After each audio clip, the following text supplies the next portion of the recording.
Hello and welcome to ninja prep. This is Kapil Goyal, your educator and mentor for PG physics. तो subjective questions जो हम discuss कर रहे हैं उसमें इलेक्ट्रिक पोटेंशियल और कैपेसिटेंस का आज है ये सेकंड क्वेश्चन। एक क्वेश्चन ऑलरेडी हम डिस्कस कर चुके हैं, अब हम डिस्कस करने वाले हैं दूसरा क्वेश्चन। तो चलिए स्टार्ट करते। पहला क्वेश्चन जो दिया हुआ है हमें, उसमें बोला है define electric potential at a point and right it's SI unit. Electric potential को किसी पॉइंट पर डिफाइन करना है और इसकी एसआई यूनिट लिखनी है। तो बहुत ही सिंपल सा क्वेश्चन है, इससे ज़्यादा सिंपल मेरे हिसाब से कोई क्वेश्चन नहीं पूछा जा सकता। तो बेसिकली आपसे डेफिनेशन पूछी है इलेक्ट्रिक पोटेंशियल की। तो इलेक्ट्रिक पोटेंशियल की डेफिनेशन क्या होती है कि किसी टेस्ट चार्ज को इनफाइनाइट से किसी पॉइंट पर टेस्ट चार्ज को इनफाइनाइट से किसी पॉइंट पर लाने के लिए जो काम किया जाता है विदाउट एक्सेलरेशन, है ना। यहाँ पर एक चीज का ध्यान रखना, विदाउट एक्सेलरेशन होगा ये जो भी होगा विदाउट एक्सेलरेशन। तो work done is bring a unit positive test charge from infinite to a point without acceleration। किसी पॉजिटिव टेस्ट चार्ज को इनफाइनाइट से किसी पॉइंट तक लाने में किया गया काम बिना एक्सेलरेशन के, उसको हम क्या कहते हैं? उसको हम इलेक्ट्रिक पोटेंशियल कहते हैं। और ये एक स्केलर क्वांटिटी होती है, इसकी यूनिट बन जाएगी जूल पर कूलम। सिर्फ डेफिनेशन लिखनी है। तो यहां पर हम डेफिनेशन क्या लिख लेंगे? डेफिनेशन लिख लेंगे electric potential is defined as electric potential is defined as work done to bringing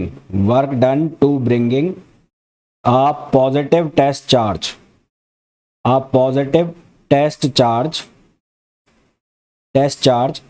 from infinite to a point without acceleration. ये जो पॉइंट है ना, ये वाला एक्सेलरेशन वाला, इसको जरूर मेंशन करना, विदाउट एक्सेलरेशन, है ना। तो उसको हम क्या कहते हैं? इलेक्ट्रिक पोटेंशियल कहते हैं। अब इलेक्ट्रिक पोटेंशियल को अगर मैं मैथमेटिकली डिफाइन करूं तो V इक्वल्स टू क्या होगा? W upon Q not. W जो है उस W का मतलब हो जाएगा वर्क डन, ये हो जाएगा वर्क डन। और क्यू नॉट जो है उसका मतलब हो जाएगा टेस्ट चार्ज। क्यू नॉट जो है उसका मतलब क्या हो जाएगा? Test charge. अगर इसकी एसआई यूनिट हमें लिखनी हो तो इसकी एसआई यूनिट हम क्या लिखेंगे? वर्क की यूनिट जो है वो हो जाएगी जूल, और चार्ज की यूनिट जो है वो क्या हो जाएगी? कूलम, है ना। जो चार्ज की यूनिट है वो क्या बन जाएगी? कूलम। तो हमारे पास जो आंसर आ जाएगा वो क्या आ जाएगा? वो आ जाएगा जूल पर कूलम। अगर आप बनाना चाहो तो इसमें छोटा सा डायग्राम भी बना सकते हो। यहाँ पर इस तरह से एक लाइन बना दो, यहाँ पर कोई पॉइंट बना दो जिसके ऊपर आपको टेस्ट पोटेंशियल की वैल्यू निकालनी है, और यहाँ इनफाइनाइट पॉइंट बना दो, ये आप लिख दो टेस्ट चार्ज क्यू नॉट, और यहाँ मान लो आप कोई डिस्टेंस लिख दो r, और यहाँ आप कोई चार्ज लिख दो q। तो आप बनाना चाहो तो ये डायग्राम बना सकते हो, नहीं भी बनाओगे तो चलेगा। तो इसमें बस ये छोटा सा आपको आंसर लिखना है, आपको इसमें ड्राइव नहीं करना है। वो ड्राइव करने वाला क्वेश्चन अलग होता है जिसमें आपको एक पॉइंट चार्ज की वजह से पोटेंशियल निकालना होता है, तो वो अलग क्वेश्चन है। यहाँ पर सिंपल सा आपसे पूछा है कि किसी पॉइंट पर इलेक्ट्रिक पोटेंशियल को डिफाइन कर दीजिए, है ना। तो बस इतना सा ही हम इसमें लिखेंगे। अब जैसे दूसरा क्वेश्चन जो है उसमें हमें पूछा गया है draw equipotential surfaces for an electric dipole, एक इलेक्ट्रिक डायपोल के लिए और दो आइडेंटिकल पॉजिटिव चार्ज के लिए इक्विपोटेंशियल सरफेस लिखनी है। तो सबसे पहले बात तो आपको ये पता होना चाहिए कि इक्विपोटेंशियल सरफेस है क्या। इक्विपोटेंशियल सरफेस का मतलब है कि जहां पर जो पोटेंशियल है वो सेम हो जाए, उसको हम क्या कहते हैं? इक्विपोटेंशियल सरफेस कहते हैं। तो सबसे पहले हम किसके लिए बनाएंगे? इलेक्ट्रिक डायपोल के लिए बनाएंगे। तो equipotential surface for electric dipole, तो फॉर इलेक्ट्रिक डायपोल, तो पहले हम किसके लिए बनाएंगे? इलेक्ट्रिक डायपोल के लिए बनाएंगे। तो इलेक्ट्रिक डायपोल के लिए जब हम बनाएंगे तो हमारे पास दो चार्ज होंगे, उस केस में एक होगा प्लस क्यू और एक होगा हमारे पास माइनस क्यू। तो इलेक्ट्रिक फील्ड लाइंस जो हैं वो किस तरह से जाएंगी? इलेक्ट्रिक फील्ड लाइंस जो जाएंगी वो प्लस से किधर की तरफ जाएंगी? माइनस की तरफ। तो इस तरह से मैं लाइन निकालूंगा, ये लाइन निकल गई, एक लाइन ये निकल गई, है ना। इक्वल नंबर ऑफ लाइंस निकालेंगे। एक मान लो मैंने सेंटर में ये निकाल दी, इसी तरह से एक लाइन ये निकाल दी, इसी तरह से एक लाइन ये निकाल दी, फिर यहाँ से कुछ लाइन बाहर जा रही होंगी, ऐसे एक लाइन निकाल दी, एक ये निकाल दी, दो, एक ये निकाल दी, तीन, और एक ये निकाल दी, चार। तो ये यहाँ से पॉजिटिव से बाहर की तरफ जाएगा तो नेगेटिव में वही अंदर आएगा, तो नेगेटिव में अंदर एक, और ये दो, इसी तरह से यहाँ तीन, और ये चार। तो ये अंदर की तरफ आ रही है। तो ये एरोज का आपको ध्यान रखना है। अब जब इलेक्ट्रिक फील्ड की वजह से बनाओगे तो पॉजिटिव और नेगेटिव चार्ज के पास की जो सरफेस रहेगी वो डिस्टॉर्ट हो जाएगी। डिस्टॉर्ट का मतलब है विकृत हो जाएगी। तो पहली चीज क्या आएगी कि सरफेस नियर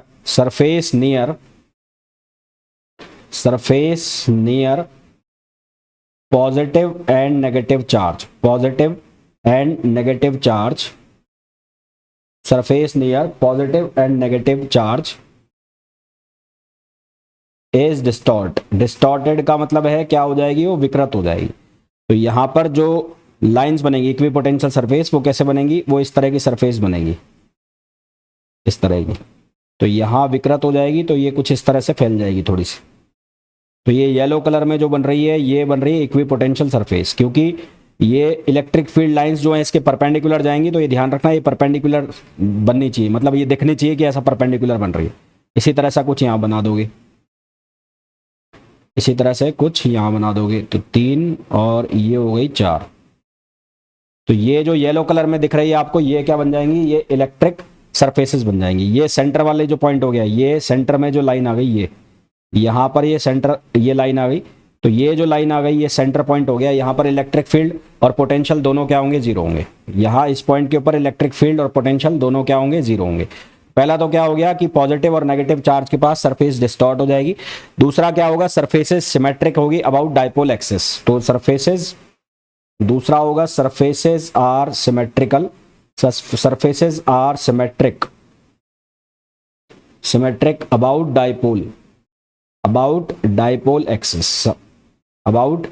एक्सिस, तो डाइपोल एक्सिस के पास सरफेसेस जो हैं वो क्या रहेगी, सिमेट्रिक रहेंगी।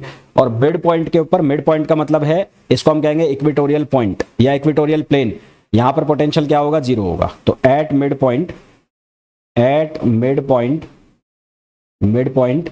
पॉइंट का मतलब हो गया इक्वेटोरियल प्लेन, तो इक्वेटोरियल प्लेन के ऊपर जो पोटेंशियल है वो क्या होगा, जीरो होगा। पोटेंशियल जो है उसकी वैल्यू क्या हो जाएगी, जीरो। और ये अंडरस्टूड भी है कि बीच वाले पॉइंट पर एक तरफ से चार्ज प्लस है, एक तरफ से चार्ज माइनस है, और स्केलर होता है पोटेंशियल, तो वो क्या हो जाएगा, जीरो हो जाएगा।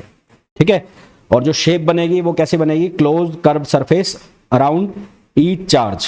तो क्लोज कर्व सरफेस बन गई है दोनों चार्ज के पास, पर डिस्टॉर्टेड का मतलब है दोनों तरफ से फैल गई है ना। तो यहां पर मैं लिख भी देता हूं, तो closed curved surface around each charge, और ये कैसी है, डिस्टॉर्टेड। यहां लिख देता हूं बट डिस्टॉर्टेड। तो ये कैसी बनेगी, डिस्टॉर्टेड बनेगी। ठीक है, डिस्टॉर्टेड का मतलब है फैली हुई। तो ये तो हो गया किसके लिए, इलेक्ट्रिक डाइपोल के लिए। दूसरा हम बनाएंगे आइडेंटिकल पॉजिटिव चार्ज के लिए। तो आइडेंटिकल पॉजिटिव चार्ज, एक चार्ज ये हो गया प्लस क्यू, और एक चार्ज मैं यहां बना देता हूं प्लस क्यू। पहली बात तो ये समझने की है, क्योंकि दोनों प्लस क्यू चार्ज है तो इनका इलेक्ट्रिक फील्ड जीरो हो जाएगा, पर पोटेंशियल यहां पर जीरो नहीं होगा, है ना। तो मिड पॉइंट के ऊपर इलेक्ट्रिक फील्ड जो है वो जीरो हो जाएगा। तो at mid point electric field is zero, but potential यहां पर जीरो नहीं होगा। पोटेंशियल की वैल्यू यहां पर जीरो नहीं होगी, क्योंकि पोटेंशियल दोनों तरफ से पॉजिटिव आएगा और वो ऐड हो जाएगा। सरफेसेस जो बनेंगी वो कैसी बनेगी, सिमेट्रिक। दूसरा क्या आएगा, सरफेसेस आर सिमेट्रिकल। सरफेसेस जो बनेंगी वो कैसी बनेंगी, सिमेट्रिकल बनेंगी। ठीक है, सरफेसेस कैसी बनेगी, symmetrical.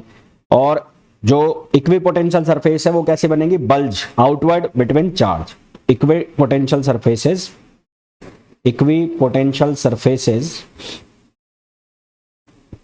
Surfaces bulge, BULDGE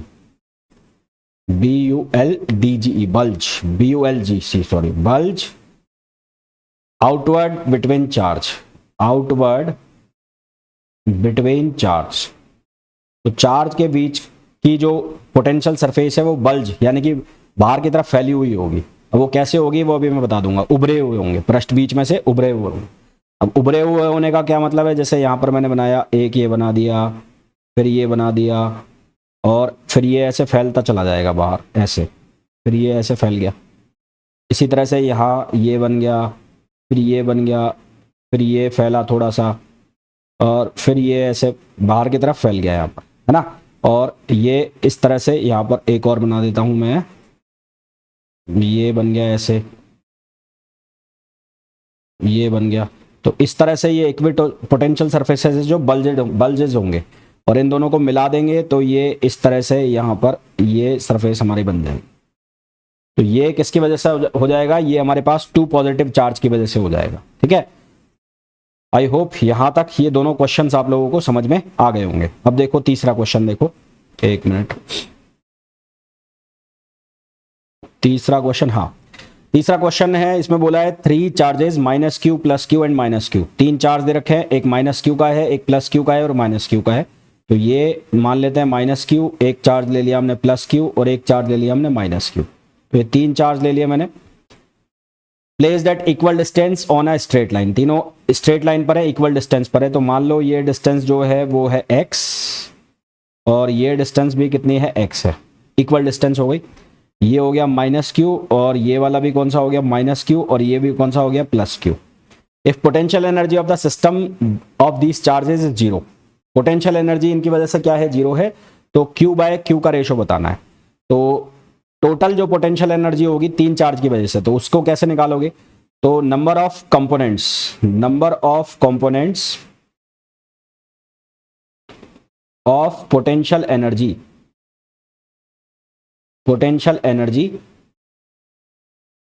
due to 3 charges. तो वो कैसे निकालोगे आप, उसको निकालने के लिए आप फॉर्मूला यूज करोगे n ×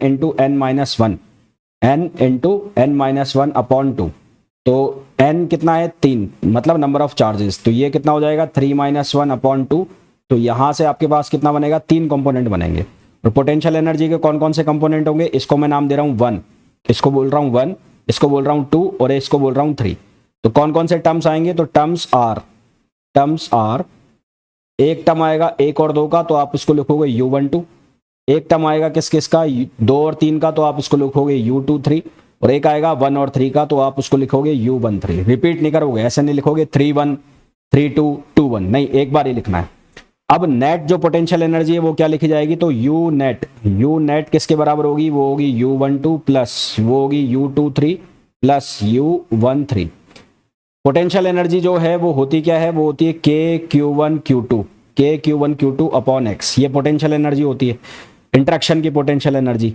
तो पोटेंशियल एनर्जी इंटरेक्शन की U12 मतलब एक माइनस का एक प्लस का, तो इसको आप क्या लिखोगे, -KQ अपॉन x। फिर आपको लिखनी है 2-3 की, तो 2-3 की क्या लिखी जाएगी, -KQ, ये लिखी जाएगी -KQ small q capital Q upon x।